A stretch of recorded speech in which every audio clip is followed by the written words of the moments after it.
नमस्ते। कभी सोचा है कि एक महान नेता, देश को चलाने वाले नियम और हमारे अपने शरीर की सबसे छोटी इकाई, इन सब में आखिर क्या कनेक्शन हो सकता है? आज हम इन्हीं 3 अलग-अलग बिल्डिंग ब्लॉक्स की कहानी में उतरेंगे, जो हमारी दुनिया और हमारे वजूद को बनाते हैं। तो सफर कुछ ऐसा रहेगा। सबसे पहले मिलेंगे कमाल के व्यक्तित्व से, फिर समझेंगे कि देश चलाने की बुनियाद क्या है, और आखिर में गोता लगाएंगे जिंदगी के विज्ञान में। चलिए शुरू करते हैं। हमारी पहली बिल्डिंग ब्लॉक है भारत कोकिला सरोजिनी नायडू।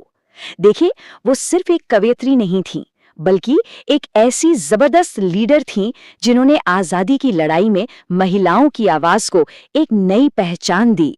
सरोजिनी नायडू का नाम हमेशा पहली महिला के तौर पर याद किया जाता है। सोचिए, 1930 में जब गांधी जी को गिरफ्तार कर लिया गया तो उन्होंने नमक सत्याग्रह की कमान संभाली। इससे पहले 1925 में वो भारतीय राष्ट्रीय कांग्रेस की पहली भारतीय महिला अध्यक्ष बनी।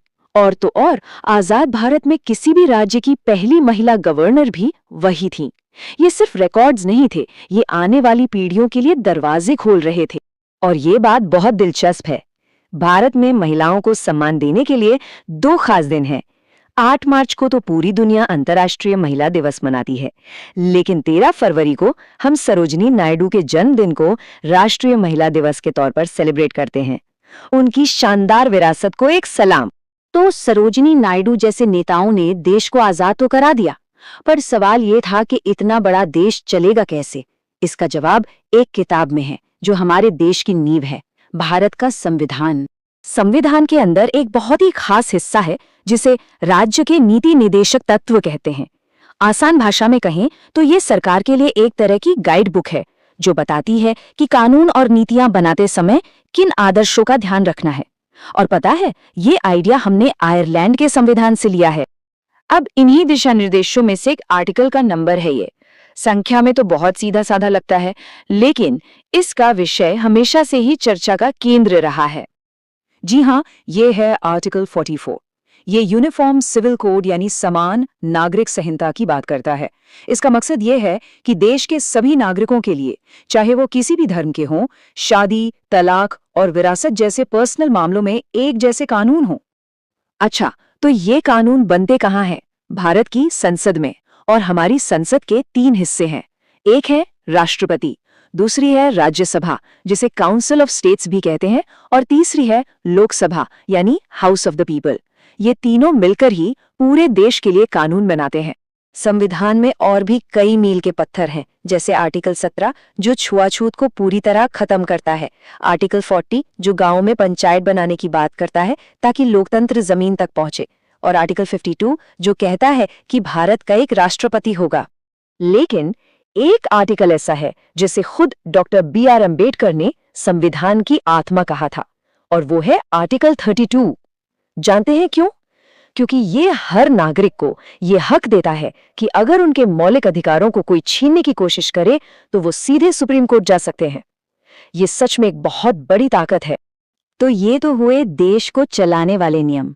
अब चलते हैं उन नियमों की तरफ जो हमारे शरीर को चलाते हैं। चलिए बात करते हैं हमारे अंदर के विज्ञान की, यानी बायोलॉजी की। हमारे शरीर में जो खून बहता है वो सिर्फ एक लाल रंग का लिक्विड नहीं है। कार्ल लैंडस्टीनर नाम के एक साइंटिस्ट ने पता लगाया कि खून के भी अलग अलग ग्रुप होते हैं। इस एक खोज ने मेडिकल साइंस में जैसे क्रांति ला दी और अनगिनत जानें बचाईं। इन्हीं ब्लड ग्रुप्स में 2 सुपर हीरो भी हैं। एक है O नेगेटिव, जो है यूनिवर्सल डोनर, मतलब मुश्किल में ये किसी को भी अपना खून दे सकता है। और दूसरा है AB पॉजिटिव, जो है यूनिवर्सल रेसिपिएंट, ये किसी भी ग्रुप का खून ले सकता है। और अब एक और जादुई नंबर, ये संख्या हमारे शरीर के एक बहुत ही नाजुक बैलेंस को दिखाती है।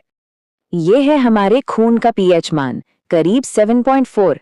इसका मतलब है कि हमारा खून ना तो एसिडिक है और ना ही न्यूट्रल, बल्कि हल्का सा एल्कलाइन यानी क्षारीय है। हमारे शरीर के ठीक से काम करने के लिए इस बैलेंस का बना रहना बहुत बहुत जरूरी है। अब बात करते हैं जिंदगी की सबसे छोटी इकाई की, सेल यानी कोशिका। देखिए, 1665 में रॉबर्ट हुक ने माइक्रोस्कोप से कॉर्क के टुकड़े में पहली बार मरी हुई कोशिकाओं का ढांचा देखा। लेकिन असली कमाल तो 9 साल बाद हुआ, जब ल्यूएन हुक ने तालाब के पानी की एक बूंद में पहली बार जिंदा चलती फिरती कोशिकाओं को देखा। ये तो जैसे एक पूरी नई दुनिया की खोज थी। तो आज हमने 3 तरह के बिल्डिंग ब्लॉक्स देखे।